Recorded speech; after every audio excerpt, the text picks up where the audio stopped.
हरे कृष्णा. सर्वांचं स्वागत आहे. प्रथम मंगलाचरण म्हणते आणि मग चालू करते.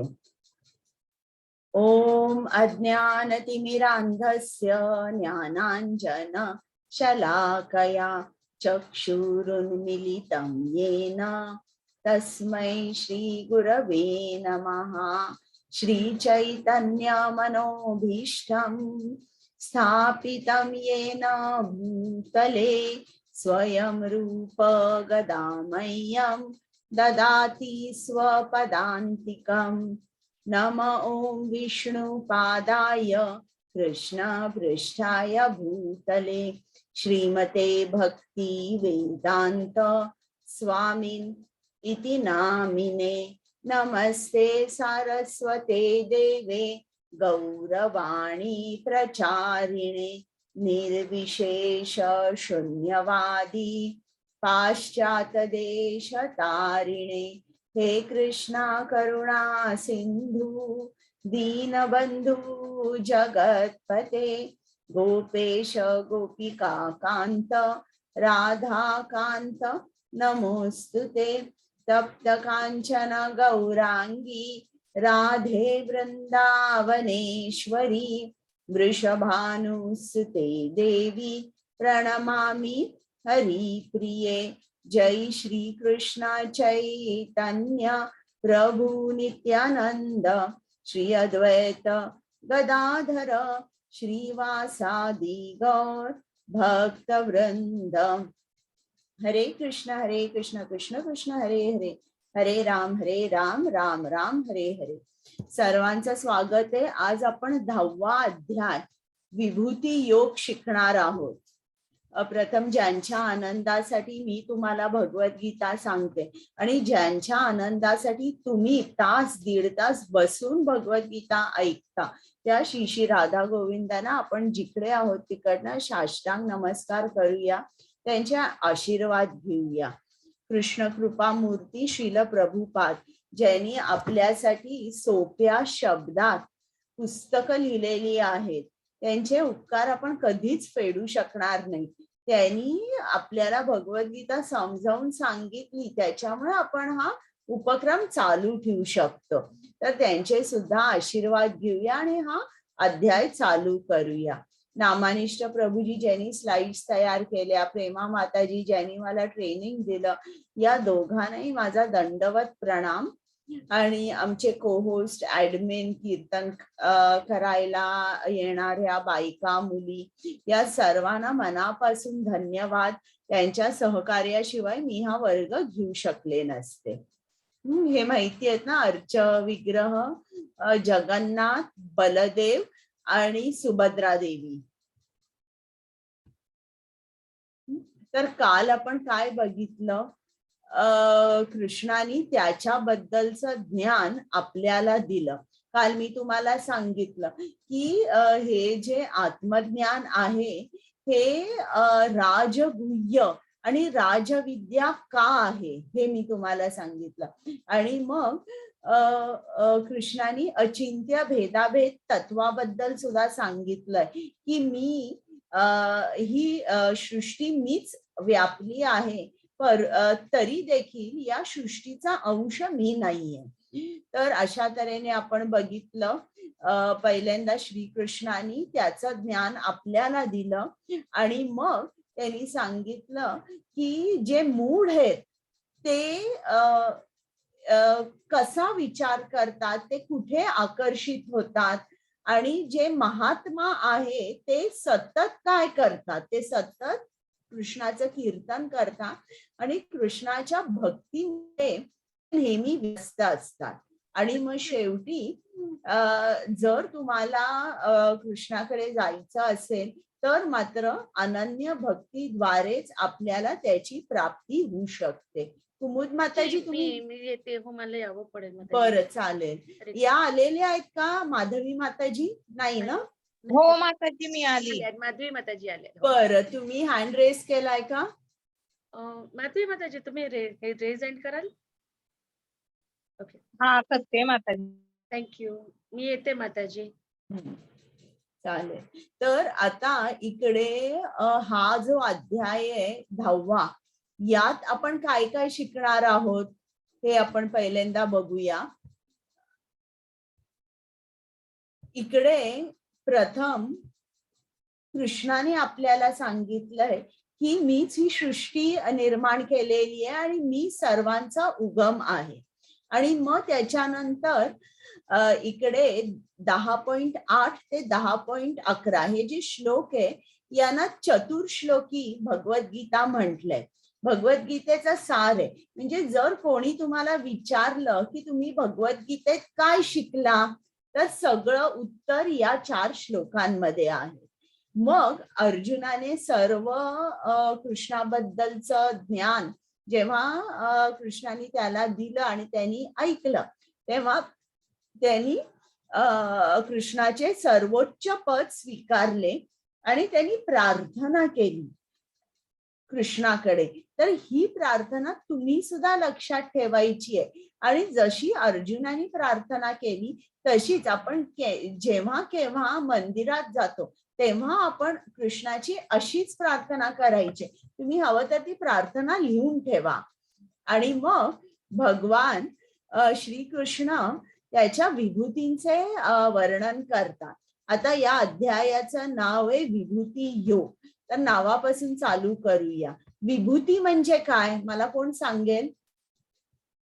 हात वर करा तुम्ही आणि तुम्ही बोलू शकता. विभूती म्हणजे काय? यज्ञाची राख का? यज्ञाची राख? हो हो, तोही एक, तेही बरोबर आहे. आणि कोणाला काही बोलायचं आहे?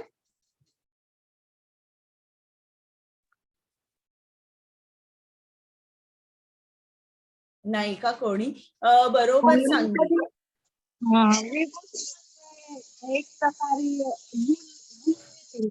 तुमचा आवाज येत नाहीये. विभूती म्हणजे विशेष गुण असं होऊ शकतं का? विभूती म्हणजे भस्म. हा, विभूती म्हणजे महान आत्मा. बरोबर. तुमची सर्वांची उत्तरं बरोबर आहे. आपण एखाद्या महान व्यक्तीला विभूती म्हणतो किंवा आपल्याला भस्म अंगारा जो मंदिरामध्ये गुरुजी देतात याला सुद्धा आपण विभूती म्हणतो. पण विभूती हा संस्कृत शब्द आहे आणि त्या संस्कृत शब्दाचा अर्थ आहे ऐश्वर्य. संस्कृतमध्ये बघा एका शब्दाला अनेक अर्थ असतात. तर त्यापैकी विभूती म्हणजे ऐश्वर्य. तर कृष्ण आपल्याला त्याच्या ऐश्वर्याबद्दल सांगणार आहे. मग हा योग कसा होतो? जेव्हा आपण त्याच्या ऐश्वर्याबद्दल ऐकतो तेव्हा आपण अगदी नैसर्गिकरित्या त्याच्याकडे आकर्षित होतो आणि आपण सतत त्याचा विचार करत राहतो. म्हणून हा विभूती योग होतो. आता इकडे अध्यायात या आपण ऐकूया. हा श्लोक पहिला मी वाचते कारण माधवी माताजी तुमचा आवाज क्लिअर येत नाहीये मला. बघू का वाचून एकदा? हा बरं, वाचा. श्री भगवान म्हणाले, हे महाभाहो अर्जुन, पुन्हा ऐक. तू माझा प्रिय मित्र असल्यामुळे तुझ्या हितार्थ मी तुला हे ज्ञान प्रदान करीन, जे मी पूर्वी सांगितलेल्या ज्ञानापेक्षाही श्रेष्ठ आहे. हरे कृष्ण. बघा आता इकडे परत कृष्ण अर्जुनाला काय सांगतोय? पुन्हा ऐक. भूय एव शृणु म्हणजे परत एकदा ऐक, पुन्हा ऐक. तर ऐकण्याला खूप महत्व दिलेलं आहे. जेव्हा तुम्हाला वैदिक ज्ञान आत्मसात करायचं असेल तेव्हा सर्वात जी योग्य प्रोसेस आहे किंवा जी करेक्ट मेथड आहे ते म्हणजे काय की आपण ऐकायचं. आता या आणि ऐकायचं का? बघा, ज्ञान जर तुम्हाला घ्यायचं असेल कुठलंही ज्ञान, तर 3 तऱ्हेने तुम्ही घेऊ शकता. एक म्हणजे प्रत्यक्ष प्रमाण. प्रत्यक्ष प्रमाण म्हणजे तुम्ही प्रयोग करायचा, एक्सपेरिमेंट करायचा आणि मग तुम्ही एका कन्क्ल्युजनला येता की हो हे असं आहे. आणि प्रत्यक्ष प्रमाणाचं ज्ञान जेव्हा आपण घेतो तेव्हा आपण पूर्ण आपले जी इंद्रिय आहेत, डोळे, कान, याच्यावर आपण अवलंबून राहतो. पण आपल्याला मी तुम्हाला सांगितलं, आपली इंद्रिय कशी आहेत? अपूर्ण इंद्रिय आहेत, अपूर्ण इंद्रिये आहेत. आणि कृष्ण कसा आहे? परिपूर्ण आहे. तर या अपूर्ण इंद्रियांनी तुम्ही त्या पूर्ण परिपूर्ण पुरुषाला बघूच शकत नाही. तुमची इंद्रिय जी आहे त्याला लिमिटेशन्स आहेत. त्याच्यामुळे इंद्रियांमार्फत जे आपण ज्ञान घेतो ते ज्ञान डिफेक्टिव्ह असतं किंवा त्याच्यावर तुम्ही पूर्ण अवलंबून राहू शकत नाही. हे झालं प्रत्यक्ष प्रमाण. मग दुसरं झालं अनुमान प्रमाण. यात सुद्धा आपण आपल्या इंद्रियांचा किंवा आपल्या अनुभवाचा आपण वापर करत असतो. उदाहरणार्थ आता एखादी गृहिणी, तिला आता भाजी चांगली कोवळी मिळाली तर ती भाजी फोडणीला टाकते आणि न बघता 15 मिनिटांनी गॅस बंद करते किंवा कुकरला एक शिटी आल्यावर गॅस बंद करते की भाजी नक्की शिजली म्हणून. आता हे ती कसं करते? तिच्या जजमेंटनी. तिला एक्सपिरियन्स आहे, अनुभव आहे आणि जजमेंट आहे, त्या आधाराने ती हे करते. पण आपल्याला वैदिक ज्ञानाचा, आपल्याला त्या परमपुरुषाचा अनुभवच आलेला नाही. त्याच्यामुळे इकडे सुद्धा अनुमान प्रमाण आपण वापरू शकत नाही. मग आहे शब्द प्रमाण किंवा श्रुती प्रमाण. शब्द प्रमाण आणि श्रुती प्रमाण म्हणजे काय? आपण ऐकायचं. कोणाचं ऐकायचं? जे प्रामाणिक आध्यात्मिक गुरु आहेत, जे परंपरेत आहेत, ज्यांनी तत्व जाणलेलं आहे, अशा गुरूंचं आपण ऐकायचं, त्यांची पुस्तकं वाचायची. आणि अशा तऱ्हेने जेव्हा आपल्याला ज्ञान मिळतं तेव्हाच आपण योग्य रीतीने कृष्णाकडे जाऊ शकतो आणि आपल्याला कृष्ण प्राप्ती होऊ शकते. तर अशा तऱ्हेने या 3 तऱ्हेचं मी तुम्हाला ज्ञान आपल्याला कसं घेता येईल सांगितलं. आणि सर्वात श्रेष्ठ जे आहे ते शब्द प्रमाण किंवा श्रुती प्रमाण म्हणजे ऐकायचं आपण. आता बघूया पुढे कृष्ण काय सांगणार आहे. हरे कृष्णा. मी श्लोक वाचते, मग माधवी माताजी तुम्ही वाचा. न मे विदु सुरगणा प्रभवं न महर्षयः अहम आदिर्हि देवानां महर्षीणां च सर्वशः. हरे कृष्णा. माझी उत्पत्ती किंवा ऐश्वर्य देवतांना कळत नाही, तसेच महर्षींनाही कळत नाही, कारण सर्व प्रकारे देवतांचे आणि महर्षींचेही मूळ मीच आहे. 10.3 सर्व मनुष्यामध्ये मोहरहित झालेला जो मनुष्य मला अजन्मा अनादी सर्व जगताचा स्वामी म्हणून जाणतो, तोच केवळ सर्व पापांपासून मुक्त होतो. हरे कृष्ण. म्हणजे आता इकडे आपल्याला काय सांगितलंय कृष्णाने, की हे पूर्ण जग, ही पूर्ण सृष्टी मी निर्माण केलेली आहे.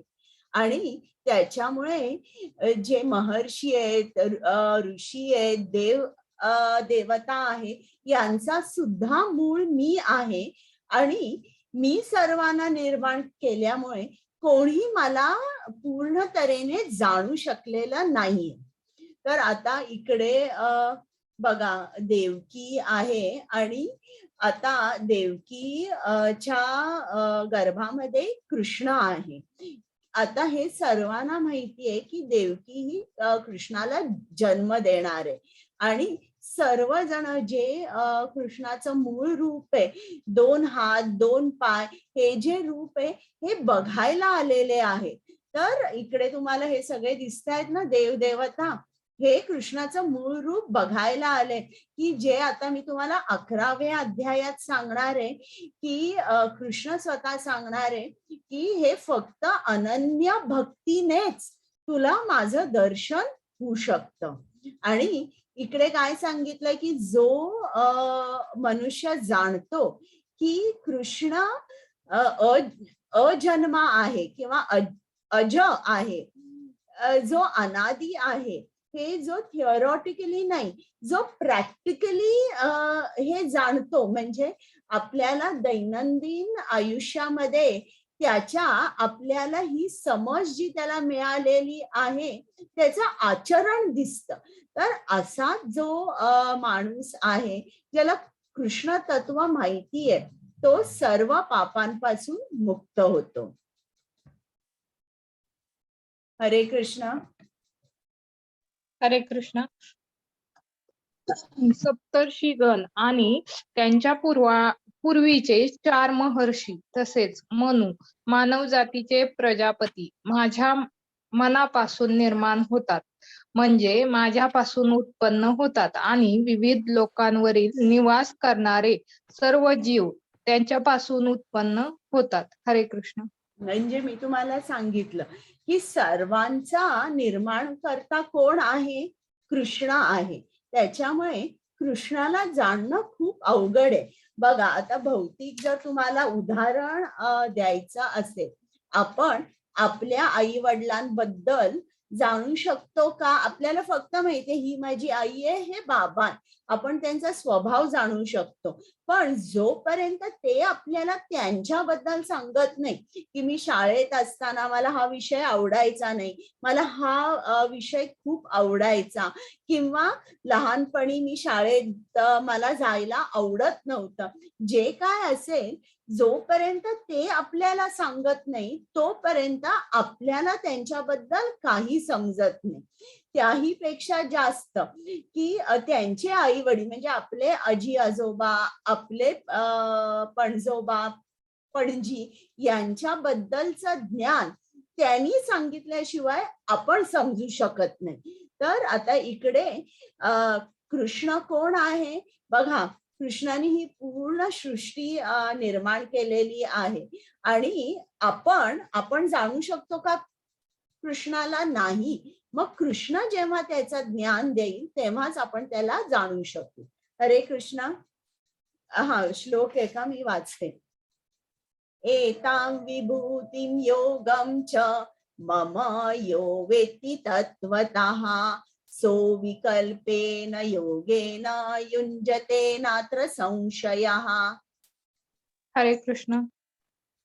ज्याला माझ्या ऐश्वर्याची आणि योग शक्तीची वास्तविकपणे खात्री पटते तो अनन्य भक्ती योगामध्ये तत्पर होतो, यात मुळीच संशय नाही. हरे कृष्ण.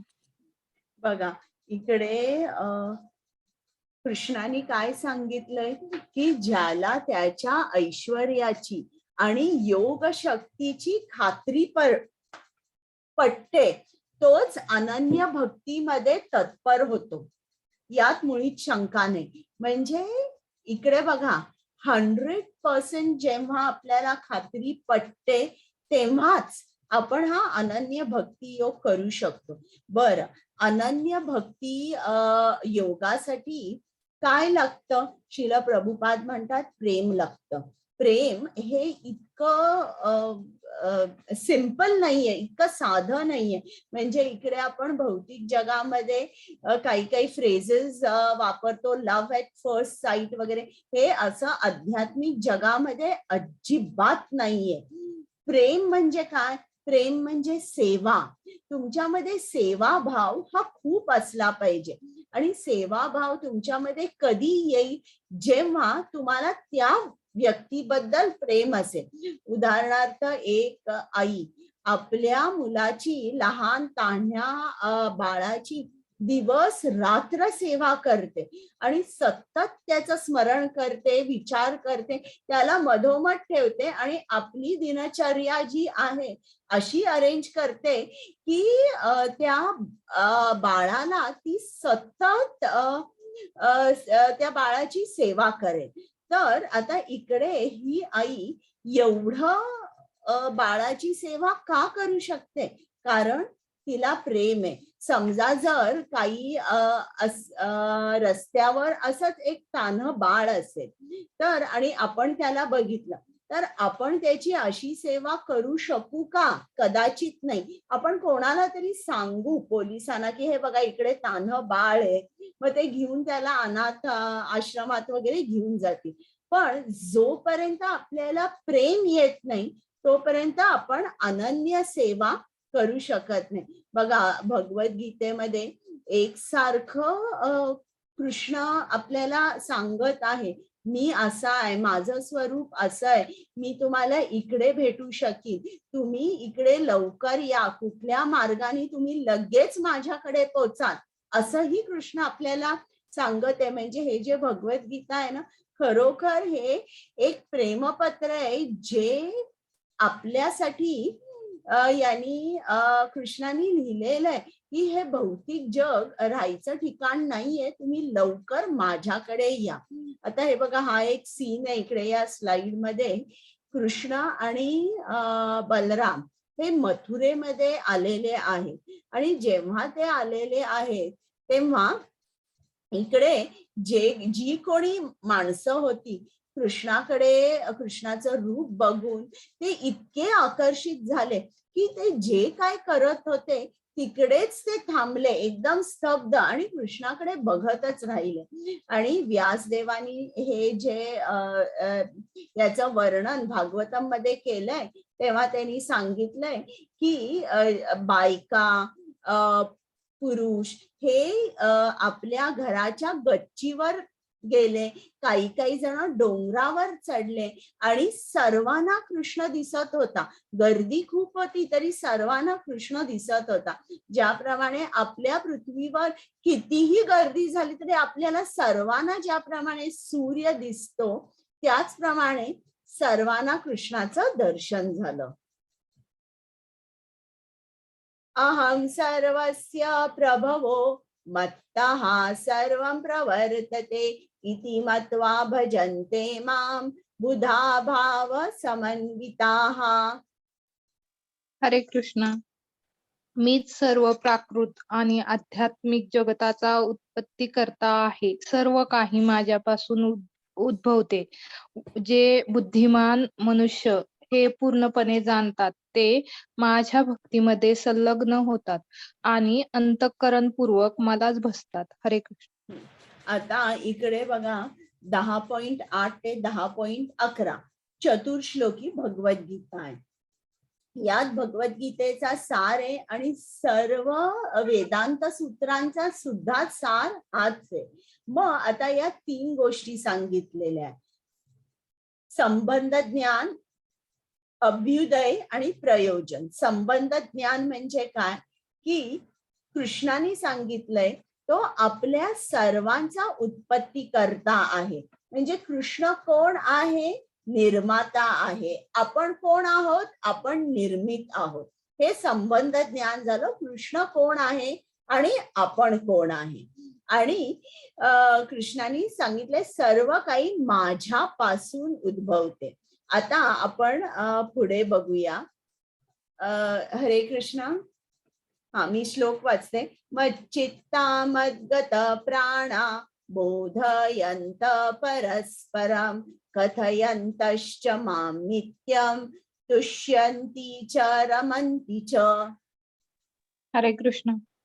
माझ्या शुद्ध भक्तांचे विचार माझ्यामध्ये वास करतात. त्यांचे जीवन माझ्या सेवेसाठी पूर्णपणे समर्पित आहे आणि त्यांना नेहमी एकमेकांना ज्ञान देऊन आणि माझ्याबद्दल बोलण्यातून खूप समाधान आणि आनंद मिळतो. हरे कृष्ण.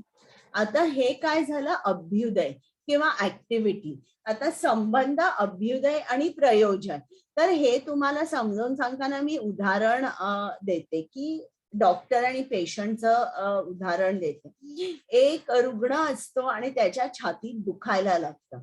मग तो काय करतो? आपल्या मित्रांना, नातेवाईकांना विचारतो की मी कुठे जाऊ, काय करू. आणि मग ते मित्र, त्याला नातेवाईक सांगतात की आमका कार्डिओलॉजिस्ट आहे, तो खूप चांगला आहे, तू त्याच्याकडे जा. मग तो रिसर्च करतो आणि बघतो याचे क्वालिफिकेशन्स काय आहे आणि थोडी माहिती काढतो. तेव्हा त्याला समजतं की खरोखर हा चांगला आहे. आता हा संबंध झाला. हा मी कुठल्या डॉक्टरकडे जातोय? त्यावर त्यांनी बॅकग्राऊंड चेक केला आणि मग तो त्या डॉक्टरकडे जातो. मग डॉक्टर सुद्धा त्या रुग्णाला विचारतो की तुमचं वय किती आहे, तुम्ही कुठे नोकरी करता, किंवा त्याचं जे वजन आहे ते चेक करतो आणि त्याच्याबद्दलची माहिती डॉक्टर सुद्धा घेतो. हा संबंध झाला. डॉक्टर सुद्धा पेशंटला विचारतो, नाव विचारतोय, वय, कुठे राहता, काय काम करता, तुम्हाला स्ट्रेस जास्त आहे का, अशा तऱ्हेने त्याच्याबद्दलचं ज्ञान डॉक्टर घेतो आणि रुग्ण डॉक्टर बद्दलचंही ज्ञान इतरांना विचारून घेतो. आता अभ्युदय. अभ्युदय म्हणजे ऍक्टिव्हिटी. थोडस हिस्ट्री, पेशंटची हिस्ट्री घेतल्यानंतर डॉक्टर काय सांगतो रुग्णाला की आता मी तुम्हाला एक्झामिन करतो आणि मग त्याला एक्झामिन करून झाल्यावर जर गरज असेल तर डॉक्टर त्यांना काही टेस्ट करायला सांगतात आणि ही ऍक्टिव्हिटी झाली. म्हणजे डॉक्टर काय सांगतात, टेस्ट वगैरे करायला सांगतात, ते रुग्ण करतो. आता हे झाल्यानंतर डॉक्टर डायग्नोज करतो की याला काय झालंय आणि मग तो एक प्रिस्क्रिप्शन वर गोळ्या लिहितो, डाएट काय असेल ते लिहितो किंवा एक्सरसाइज करायला सांगतो. अशा तऱ्हेने प्रिस्क्रिप्शन देऊन डॉक्टर काय करायचं नाही हे त्या पेशंटला समजावून सांगतात. म्हणजे ही ऍक्टिव्हिटी झाली जिकडे डॉक्टर एक्झामिन करतो पेशंटला आणि डायग्नोज करतो त्याला कुठला आजार आहे आणि पेशंट काय करतो, डॉक्टरचं ऐकतो, त्याप्रमाणे डाएट, गोळ्या, पथ्य पाणी करतो. आणि प्रयोजन म्हणजे काय, प्रयोजन म्हणजे गोल काय आहे की डॉक्टराला त्या रुग्णाला बरं करायचंय आणि रुग्णालाही त्याचं आरोग्य पाहिजे. तर जेव्हा तो गोळ्या घेतो, डाएट करतो, तेव्हा त्याला त्याचं आरोग्य परत मिळतं. तर तसं 10.9 हे अभ्युदय आहे. तर याच्यामध्ये जे भक्त आहेत ते काय करतात, ते एकमेकांना कृष्ण ज्ञान देतात, एकमेकांना कृष्णाच्या कथा सांगतात, कृष्णाबद्दलच बोलतात. आणि कृष्ण काय करतो, त्याचे शुद्ध भक्तांबद्दल कृष्ण सुद्धा एक सारखा विचार करत असतो. म्हणजे काल मी तुम्हाला ती माधवेंद्रपुरीची गोष्ट सांगितली ना, की ते सकाळपासून उपाशी होते. मग कृष्ण असे जे शुद्ध भक्त आहे, कृष्ण सुद्धा त्यांचा विचार करत असतो आणि जे शुद्ध भक्त असतात ते सुद्धा कृष्णाचा विचार करत असतात. एकमेकांना ते कृष्ण ज्ञान देत असतात आणि जेव्हा ते भक्त असं करतात, कृष्णाबद्दल बोलतात, तेव्हा त्यांना खूप समाधान आणि आनंद मिळतो. आता इकडे बघा, हा एक स्वामी डान्स आहे. तर मी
तर असं हे जे कृष्णाचे शुद्ध भक्त असतात ते काय करतात, एकमेकांना कृष्ण ज्ञान देतात आणि कृष्णाबद्दलच सतत कृष्णाबद्दल बोलत असतात.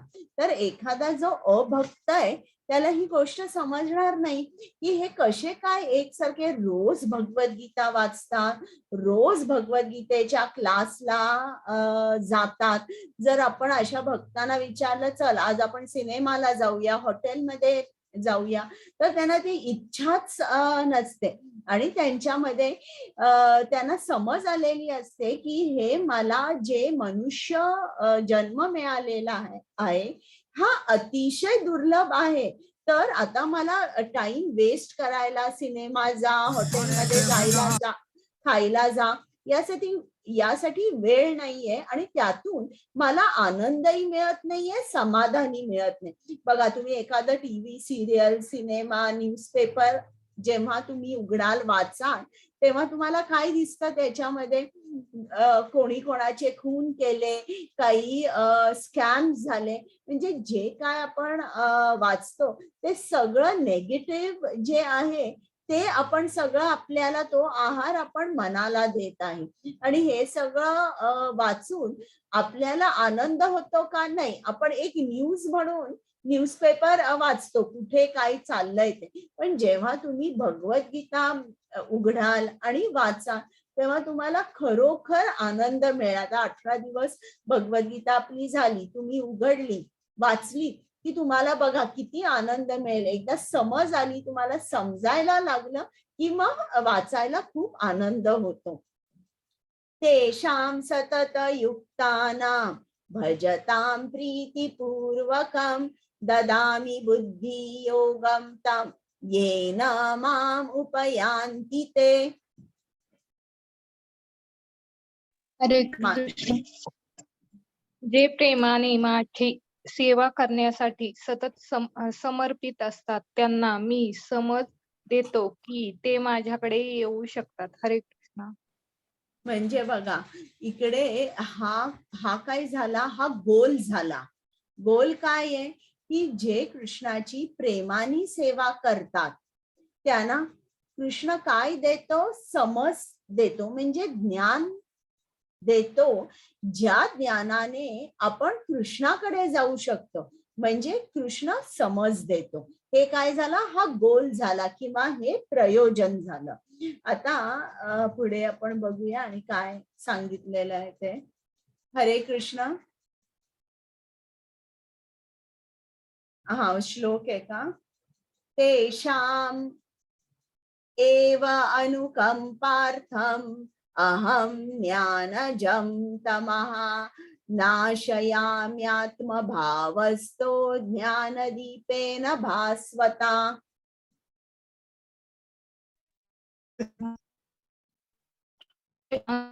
साठीच त्यांच्या हृदयात अज्ञानामुळे तुमचा आवाज नाही येते, मी परत वाचते. त्यांच्यावर विशेष अनुग्रह करण्यासाठी त्यांच्या हृदयात वास करणारा मी ज्ञानरूपी तेजस्वी दीपाने अज्ञानामुळे उत्पन्न झालेल्या अंधकाराचा नाश करतो. तर हे सुद्धा प्रयोजन आहे. कृष्ण काय करतो, जेव्हा आपण प्रेमाने त्याची सेवा करतो, भक्ती करतो, तेव्हा तो आपल्यावर विशेष अनुग्रह करतो आणि आपल्या हृदयात असलेलं जे अज्ञान आहे ते अज्ञान तो नष्ट करतो. कसं करतो? अज्ञान म्हणजे अंधकार, तर ज्ञानरूपी तेजस्वी दीपाने हा जो अंधकार आहे हा कृष्ण नाश करतो. म्हणजे कृष्ण बघत नाहीये की हा ब्राह्मण आहे, हा शूद्र आहे, इकडे नाही. इकडे फक्त मुख्य काय पाहिजे, आपल्यामध्ये मुख्य एलिमेंट किंवा मेन इन्ग्रेडियंट काय पाहिजे की आपल्यामध्ये प्रेम पाहिजे. मग श्रील प्रभुपाद एक उदाहरण देतात. इकडे काय लिहिलेलं आहे, मी त्यांच्यावर विशेष अनुग्रह करण्यासाठी त्यांच्या हृदयात वास करणारा मी ज्ञानरूपी तेजस्वी दीपाने अंधकाराचा नाश करतो. विशेष अनुग्रह तर बघा आपल्या संहितेमध्ये असं लिहिलेलं आहे, एखाद्या माणसाने दुसऱ्या माणसाचा खून केला, तर जर ज्या माणसाने खून केलेला आहे त्याला फाशी दिली जाते किंवा फाशी द्यावी, असं मनुसंहितेत लिहिलेलं आहे. लाईफ फॉर लाईफ असं लिहिलेलं आहे. तर असं का लिहिलेलं आहे? कारण मग पुढचा जन्म हा ज्या माणसाने खून केलेला आहे तो पुढचा जन्म घेतो, तेव्हा त्याला पापाचे जे परिणाम आहे ते खूप भोगावे नाही लागणार, ते कमी होणार म्हणून. पण आता आता तुम्हाला माहिती आहे की आपलं जे कोर्ट सिस्टम आहे ते कसं आहे. एखाद्याने खून केला, तो लोअर कोर्टमध्ये गेला तर त्याला सांगतात याला फाशी दिली पाहिजे, मग तो हायकोर्टात जातो, हायकोर्टातही सांगतात की तुला आम्ही फाशी देणार, मग सुप्रीम कोर्टामध्ये जातो, सुप्रीम कोर्ट सुद्धा सांगतं आम्ही तुम्हाला फाशी देणार. मग हा माणूस मर्सी पिटिशन हे प्रेसिडेंट कडे देतो. तर जेव्हा तो मर्सी पिटिशन प्रेसिडेंट कडे देतो आणि त्याला विनंती करतो माफ कर मला, आणि कधी कधी असं होतं की जो प्रेसिडेंट असतो त्याला असं वाटतं हो आपण याला माफ करूया, आपण याला फाशी नको देऊया, याला लाईफ सेंटेन्स देऊया. तर असं जेव्हा होतं तेव्हा त्या प्रेसिडेंटचा विशेष अनुग्रह झाला असतो त्या ज्यांनी खून केलेला आहे त्याच्यावर. अगदी त्याचप्रमाणे आपली सुद्धा लायकी नसते बरं का, आपण सुद्धा इतकं पाप केलेलं असतं, पण केवळ जेव्हा आपण भक्ती करतो तेव्हा कृष्णाचा विशेष अनुग्रह आपल्यावर होतो. तो हे जे पाप असतं आपण केलेलं, तुम्हाला कालच मी सांगितलं की भक्तीमध्ये इतकी शक्ती असते, नामामध्ये इतकी शक्ती असते की हे पूर्ण भस्मसात होतं. जे आपण पाप केलेलं आहे हे पूर्ण अगदी भक्ती जाळून टाकते, आणि जाळून तर टाकतेच, पण कृष्ण काय करतो, आपल्या हृदयामधलं जो हृदयातलं अज्ञान आहे, अंधकार आहे, त्या अंधकाराचा नाश करतो, आपल्याला ज्ञान देतो, आपल्याला समज देतो, आणि मग आपल्याला त्याची प्राप्ती होऊ शकते. अर्जुन उवाच परम ब्रह्म परम धाम पवित्रं परमं भवान् पुरुषं शाश्वतं दिव्यम् आदिदेवम् अजं विभुम् आहुस्त्वां ऋषय सर्वे देवर्षिर्नारदस्तथा असितो देवलो व्यास स्वयं चैव ब्रवीषि मे. हरे कृष्ण. अर्जुन म्हणाला, तुम्हीच पुरुषोत्तम भगवान, परमधाम, परम पवित्र, परम सत्य आहात. तुम्ही शाश्वत, दिव्य, आदि पुरुष, अजन्मा, विभू आहात. नारद, असित, देवल आणि व्यास यासारख्या महर्षींनी तुमच्याबद्दलच्या या सत्याला पुष्टी दिली आहे, आणि आता स्वतः तुम्हीही मला तेच सांगत आहात. हरे कृष्ण. आता इकडे बघा, ही जी प्रार्थना आहे ही तुम्ही लक्षात ठेवायची, कुठेतरी लिहून काढा. तुम्ही संस्कृत मध्ये म्हणा, मराठीत म्हणा, पण जेव्हा आपण मंदिरात जातो तेव्हा पहिल्यांदा आपण कृष्णाची स्तुती करायची. काय म्हणायचं, तुम्हीच पुरुषोत्तम भगवान आहात, तुम्हीच परमधाम आहात, परम पवित्र, परम सत्य आहात, तुम्हीच शाश्वत, दिव्य, आदिपुरुष, अजन्मा, विभू आहात. तर पहिल्यांदा आपण नेहमी कृष्णाची स्तुती करायची. आता अर्जुनाला कृष्णाच्या ऐश्वर्याचं दर्शन करायचंय, मग तो काही जेव्हा त्याला मागायचंय तेव्हा तो डायरेक्टली मागतो का, कृष्णा मला तुझं जे काय ऐश्वर आहे ते दाखव. कृष्ण अर्जुनाचा कोण आहे, जिवलग सखा आहे. अर्जुन कोण आहे, कृष्णाचा परम भक्त आहे. तर एक भक्त कृष्णाकडे कसा बोलत आहे. असं नाहीये की आपण भक्त झालो म्हणजे आपण सिनेमाचं तिकीट जेव्हा काढतो तेव्हा ते तिकिटावर नंबर लिहिला असतो, हक्कानी जाऊन आपण त्या सीटवर बसू शकतो. भक्तीमध्ये तसं नाहीये की आपण कितीही जरी कृष्णाचे शुद्ध भक्त झालो तरी आपण त्याला ऑर्डर करू शकत नाही. आपली पोझिशन जी आहे ती नेहमी सबऑर्डिनेटच राहते. आणि तसं हे जे श्रेष्ठ भक्त आहेत ते कसं आचरण करतात, कसं बोलतात हे सुद्धा आपल्याला भगवद्गीतेतून समजतं. तर कृष्णाची स्तुती प्रथम अर्जुन करत आहे आणि मग कृष्ण सांगत आहे की हे जे परमब्रह्म, परमधाम, परम पवित्र हे फक्त मी म्हणत नाहीये, परंतु नारद, असित, देवल, व्यास यांच्यासारखे महर्षी सुद्धा तुमच्याबद्दल असंच म्हणतायत आणि अशीच स्तुती करत आहेत. मग इकडे श्रील प्रभुपादांनी सांगितलं, तुम्हाला सुद्धा जर कोणाला भगवद्गीता सांगायची असेल किंवा आता तुम्हाला सुद्धा कोणाला सांगायचं असेल की भगवद्गीतेत असं असं सांगितलं, तर फक्त तसं नाही थांबायचं. आपण एक्झॅक्ट श्लोक, कुठला अध्याय, श्लोक क्रमांक कोट करायचा आणि मगच आपण सांगायचं. हे आपण अर्जुनाकडून शिकत आहे की अर्जुन सुद्धा जे काय सांगतो त्यासाठी रेफरन्स देत आहे की नारद, असित, देवल, व्यास असे जे महर्षी आहेत ते सुद्धा अशीच स्तुती करत आहेत. तर ज्याप्रमाणे अर्जुन रेफरन्स देऊन बोलतोय त्याप्रमाणे आपण सुद्धा प्रत्येकाचा रेफरन्स दिला पाहिजे. सर्वमेतद्यतं मन्ये यन्मां वदसि केशव, न हि ते भगवन् व्यक्तिं विदुर्देवान दानवाः. हरे कृष्णा. हे कृष्ण, तुम्ही जे सर्व मला सांगितले आहे ते मी पूर्णतया सत्य मानतो. हे भगवान, देवता तसेच दानव तुमचे व्यक्तित्व जाणू शकत नाहीत. 10.15.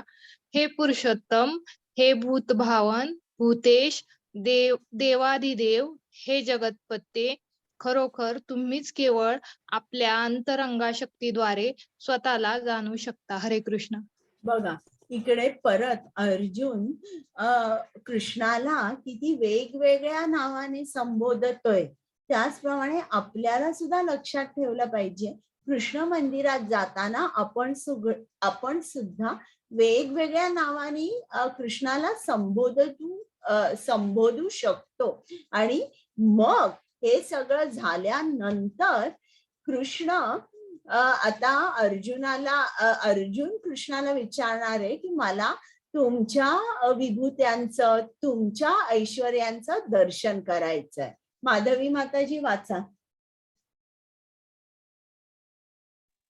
हरे कृष्णा. हे योगेश्वर कृष्णा, मी तुमचे कसे निरंतर चिंतन करावे आणि मी तुम्हाला कसे जाणावे. हे भगवान, कोणकोणत्या विविध रूपांनी मी तुमचे स्मरण करावे. 10.18. हे जनार्दन, कृपया आपल्या योग शक्तीचे आणि ऐश्वर्याचे विस्ताराने वर्णन करून सांगा. तुमच्याबद्दल श्रवण करून मी कधीच तृप्त होत नाही, कारण मी जितके अधिक श्रवण करतो तितके अधिक मला तुमच्या अमृतमयी संभाषणाचे रसास्वादन करण्याची इच्छा होते. हरे कृष्ण.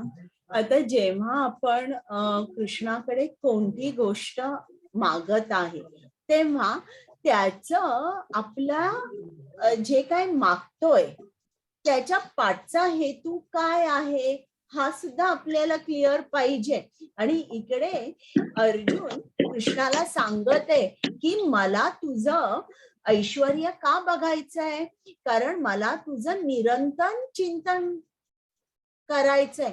कोणत्या विविध रूपात मी तुझे स्मरण करू. आणि मग अर्जुन कृष्णाला सांगत आहे की तुमच्याबद्दल श्रवण करून मी कधीच तृप्त होत नाही. म्हणजे ही एका शुद्ध शुद्ध भक्ताची हे शुद्ध भक्ताचं एक प्रतीक आहे. आपण कसं म्हणतो की समजा जर कोणाला कोविड असेल तर ते साईन सिम्पटम्स तुम्हाला दिसतात ना शरीरात, ताप आलेला आहे, डोकं दुखतं, सर्दी खोकला झालेला आहे. तर एका शुद्ध भक्ताचे साईन अँड सिम्पटम्स काय आहे की कितीही आपण श्रवण केलं तरीही एखादा शुद्ध भक्त तृप्त होत नाही आणि त्याला अधिक अधिक श्रवण करावं असं वाटतं. हा एक चेक पॉइंट आहे. आपणही बघू शकतो की आपल्याला एकसारखं कृष्ण कथा वाचून, भगवद्गीता वाचून आपल्याला बोर होत आहे की आपल्याला सुद्धा असं वाटतं की मला आणि कृष्णाला जाणायचंय, मला आणि वाचायचंय, मला आणि ऐकायचंय. हरे कृष्ण. माधवी हरे माताजी. कृष्ण. हरे कृष्ण. श्री भगवान म्हणाले, ठीक आहे, मी तुला माझ्या विलोभनीय अभिव्यक्तीबद्दल सांगेन, परंतु ज्या प्रमुख अभिव्यक्ती आहेत त्यांचेच मी कथन करीन, कारण हे अर्जुन माझे ऐश्वर्य अनंत आहे. हरे कृष्ण. आता कृष्णाने सांगितलं, बरं ठीक आहे, मी तुला आता माझं ऐश्वर्य काय आहे ते दाखवणार आहे. पण हे सगळं विचारण्या अगोदर बघा अर्जुनाने काय केली. प्रथम त्यांनी कृष्णाची स्तुती केली आणि त्यांनी सांगितलं, असं मी म्हणत नाहीये, इतर ऋषी मुनी महर्षी सुद्धा तुमची अशीच स्तुती करत आहे. मग इकडे परत जणू काही अर्जुनाने ह्याच गोष्टी परत रिपीट केल्या. तूच पुरुषोत्तम आहे, तुम्हीच भूत भवान आहात, तुम्हीच भूतेश आहात, तुम्हीच देवाधिदेव आहात, तुम्हीच जगतपती आहात. तर परत त्यांनी कृष्णाची स्तुती केलेली आहे आणि मग त्यांनी नम्रपणे मग त्यांनी कारण सांगितलंय की मला तुमचं ऐश्वर्य का जाणायचंय, कारण मला तुमचं निरंतर चिंतन करायचं आहे आणि मला तुमचं श्रवण एकसारखं करावंसं वाटत आहे आणि मला कधीच कंटाळा येत नाही. जितकं श्रवण मी करतो तितकं मला कमी वाटतं आणि जास्त करायचंय. आता एवढं सांगितल्यानंतर श्रीकृष्ण म्हणाले, ठीक आहे, मी तुला माझ्या ऐश्वर्याचं दर्शन करवीन, परंतु माझे ऐश्वर्य अनंत आहे. आता इकडे मी तुम्हाला PDF मध्ये तुम्हाला हे सगळं सांगणार आहे, पण आता मात्र तुम्ही हात वर करा प्रत्येकाने. मला असं वाटतं प्रत्येकाने उत्तर द्यावं, हे खूप सोपं आहे. आता कृष्ण काय सांगत आहे, सर्व रुद्रांमध्ये मी कोण आहे हे कोण दिसतायत तुम्हाला? हरे कृष्ण. शंकर. व्हेरी गुड क्षितिजा माताजी. आता हे कोण आहेत बोला? ब्रह्मा. ब्रह्मा विष्णू महेश. ब्रह्मदेव आहेत, बरोबर. हे कोण आहेत?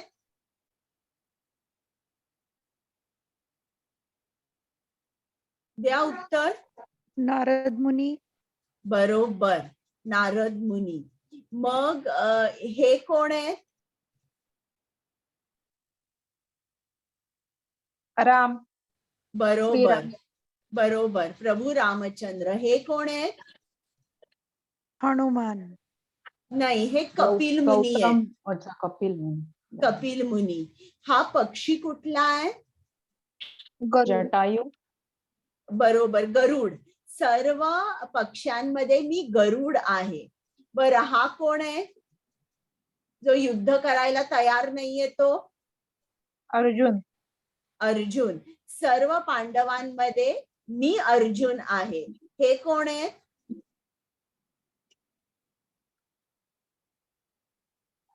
व्यासदेव. हा कोण आहे? छोटा मुलगा जो कृष्णाचा भक्त आहे. प्रल्हाद. Yes, correct. या माशाचं नाव काय आहे बोला? देव मासा. किंवा शार्क आपण म्हणतो ना, सर्व जलचरांमध्ये कृष्ण कोण आहे? देवमासा आहे. हा कोण आहे जो मोरावर बसलेला आहे? तो कार्तिकेय. बरोबर. किंवा स्कंद. हा कोण आहे?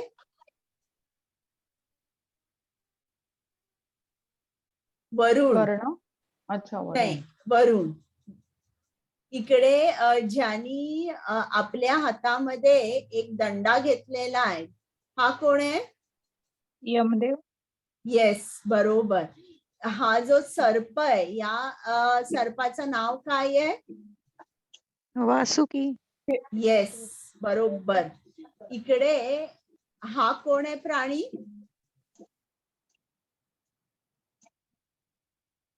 हा प्राणी सिंह. सिंह. सर्व प्राण्यांमध्ये मी मृगेंद्र आहे असं कृष्णाने सांगितलेलं आहे. हा कोण आहे? ओळखता येतो का? कुबेर. हा कोण आहे? चित्ररथ, गंधर्व आहे. या हत्तीचं नाव कोणी सांगू शकेल का? ऐरावत. बरोबर. ऐरावतावर कोण आहे? इंद्र. इंद्रदेव. सर्व देवांमध्ये मी इंद्र आहे. आणि या घोड्याचं नाव कोणी सांगू शकेल का? अश्वमेध. नाही, उच्चैश्रवा. आणि हा जो हे काय आहे? चंद्रदेव. चंद्र. सर्व ताऱ्यांमध्ये मी चंद्र आहे. तर असं ऐश्वर्य जे त्याचं आहे, त्याचं दर्शन अर्जुनाने केलं. सर्व आदित्यांमध्ये मी विष्णू आहे. सर्व तेजस्व्यांमध्ये मी सूर्य आहे. हे सर्व आहे, हे तुम्ही नीट सावकाश वाचा आणि मग तुम्हाला हे नीट समजेल.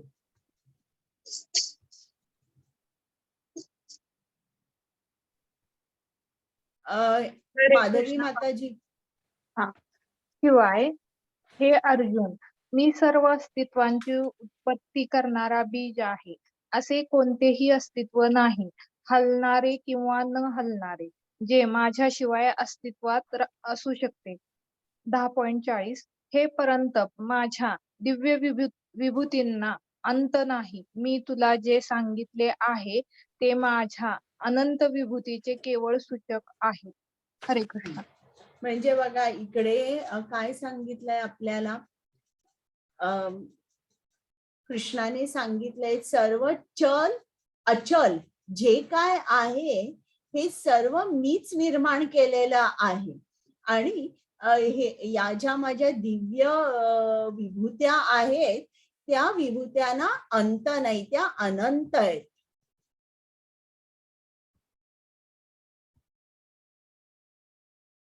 कुमुद माताजी.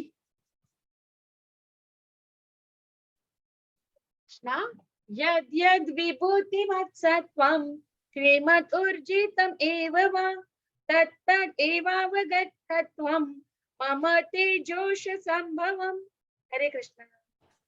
हरे कृष्ण. सर्व ऐश्वर्यवान, सुंदर आणि तेजस्वी अभिव्यक्ती माझ्या तेजाच्या केवळ एका स्फुल्लिंगातून आहेत, हे तू जाण. हरे कृष्ण. आता बघा, हे सगळं ऐश्वर्य कृष्णाने अर्जुनाला का दाखवलं? कृष्ण काय अहंकारी होता का? इकडे या भौतिक जगामध्ये जे श्रीमंत असतात त्यांना अहंकार असतो आणि त्यांची जी श्रीमंती आहे त्याचं ते प्रदर्शन करत असतात. मग इकडे कृष्णाला काही प्रदर्शन करायचं असतं का श्रीमंतीचं? नाही. मग केवळ आपले जे भक्त आहे ते आपला सतत स्मरण करावं किंवा सतत त्यांना माझ्याबद्दल आकर्षण वाटावं, या हेतूने कृष्णाने आपलं ऐश्वर्य दर्शन हे अर्जुनाला दिलेलं आहे. आता इकडे भौतिक जगातली लोक कशी असतात बघा, ते कोणी खूप श्रीमंत असेल त्यांच्याकडे आकर्षित होतात, कोणाकडे खूप ज्ञान असेल, पॉवर असेल त्यांच्याकडे ते आकर्षित होतात. आणि मटेरियल माणसं किंवा भौतिक लोक असतात ते नेहमी कॅल्क्युलेट करत असतात की या माणसाकडे 5 ऑडीज आहेत किंवा याच्याकडे 2 फ्लॅट्स आहेत, हा अमक्या अमक्या एरियामध्ये राहतो, याच्याकडे एक फार्म हाऊस आहे, आणि त्याच्यावरून रफ एस्टिमेट ते करतात की याच्याकडे 15 करोड तरी असले पाहिजेत. अशा तऱ्हेने ते कॅल्क्युलेट करतात. मग इकडे कृष्णाने काय सांगितलंय की माझं ऐश्वर्य अनंत आहे आणि जे काय मी तुला आता दाखवलंय, माझ्या ऐश्वर्याची एक ठिणगी, एक स्पार्क आहे. जे काय तू आता बघितलंय, तर आपल्याला कृष्णाचं ऐश्वर्य जे काय आहे त्याची गणना आपण करू शकणार नाही की ते अनंत आहे ऐश्वर्य, असं कृष्ण आपल्याला सांगत आहे. आणि जसा भौतिक माणूस की या ज्या 6 षड ऐश्वर्य आहेत, सौंदर्य, शक्ती, बुद्धी, ज्ञान, प्रसिद्धी, याच्याकडे तो पूर्ण तऱ्हेने आकर्षित होतो. तर अर्जुनाचा हेतू काय आहे की हे सगळं ऐश्वर्य मी बघितल्यावर मी तुझं सतत चिंतन करू शकेन. हरे कृष्ण. कृष्णा अथवा बहुनैतेन विज्ञातेन तवार्जुन विष्टभ्याहं इदं कृत्स्नम् एकांशेन स्थितो जगत्. हरे कृष्णा. हरे कृष्ण. परंतु हे अर्जुना, या साऱ्या सविस्तर ज्ञानाची काय आवश्यकता आहे? माझ्या केवळ एकाच अंशाने मी हे संपूर्ण विश्व व्यापून धारण करून राहिलो आहे. हरे कृष्ण. म्हणजे आता कृष्ण अर्जुनाला विचारतोय की माझ्या ऐश्वर्याचं ज्ञान तुला कशाला हवंय एवढं? ज्याप्रमाणे समजा जर एक छोटासा मुलगा असेल 2-2.5 वर्षाचा, आणि त्यांनी जर आईला विचारलं, आई तू कुठे शिकतेस, तू कुठे शिकलीयस, कुठे नोकरी करतेस, किती पगार मिळतो तुला, तर ती आई म्हणे, अरे बाबा तुम्हाला एवढे प्रश्न का विचारतोयस, तू फक्त माझ्यावर प्रेम कर. अगदी त्याचप्रमाणे कृष्णाला असं वाटत आहे की या सविस्तर ज्ञान घेऊन अर्जुनाला काय करायचंय? अर्जुना तू फक्त माझ्यावर खूप प्रेम कर. आता हा अध्याय झालेला आहे. आज आपण काय शिकलो की कृष्ण हा सर्वांचा उगम आहे. कृष्णाचं ज्ञान कोणीही देऊ शकत नाही, म्हणून कृष्ण स्वतःहून त्याच्या ऐश्वर्याचं ज्ञान आपल्याला देत आहे. मग मी तुम्हाला चतुर्श्लोकी भगवद्गीता सांगितली, ज्यात संबंध, ज्ञान, अभ्युदय आणि प्रयोजन या 3 गोष्टी सांगितल्या. आणि मग अर्जुनाने कृष्णाचे सर्वोच्च पद स्वीकारले. अर्जुनाला कृष्णाच्या ऐश्वर्याचं दर्शन हवं होतं, पण त्यांनी ऑर्डर नाही दिली की मला तुझ्या ऐश्वर्याचं दर्शन दे. त्यांनी प्रथम कृष्णाची स्तुती केली. आणि जेव्हा केव्हा आपण मंदिरात जाऊ, आपण सुद्धा अशीच स्तुती कृष्णाची केली पाहिजे. आणि मग त्यांनी अर्जुनाने सांगितलंय की त्याला ऐश्वर्याचं दर्शन का हवंय. त्यांनी सांगितलंय, मला निरंतर तुझे चिंतन करायचे आहे, म्हणून मला तुझ्या या ऐश्वर्याचं दर्शन हवंय. आणि मग कृष्ण म्हणाला, ठीक आहे, आता मी तुला माझे ऐश्वर्य दाखवे. आणि मग शेवटी श्रीकृष्णाने आपल्या विभूत्यांचं दर्शन दिलं, वर्णन केलं, आणि अर्जुनाला समजलं की या ज्या विभूत्या आहेत या अनंत आहेत आणि कृष्ण हा केवढा मोठा आहे हे त्याला समजलं आणि पटलं. आता तुमचे काही प्रश्न आहेत का? हरे कृष्ण. हो, एक प्रश्न आहे. हो, विचारा. हा, कालच्या अध्यायामध्ये आपण म्हटलं ना की ते अजिंक्य भेदाभेद तत्व हा जे आहे, अचिंत्य भेदाभेद हा. तत्व. हा त्याच्यामध्ये म्हणजे कृष्ण काय म्हणाले की मी सृष्टी निर्माण केली आहे पण मी सृष्टीत मी नाही. हो आणि आज आपण त्या विभूतीद्वारे असं समजलं की म्हणजे काही ह्याच्यामध्ये कृष्ण हो, आहेत, तर हे हो. जरा कन्फ्युजन आहे थोडस. हा म्हणजे काय, कृष्ण मूळ रूपाने या भौतिक जगामध्ये नाहीये. म्हणजे त्याचं जे श्याम सुंदर रूप आहे, 2 हात 2 पाय, त्याच्या डोक्यावर मोरपीस आहे, त्याच्या हातामध्ये बासरी आहे, हे जे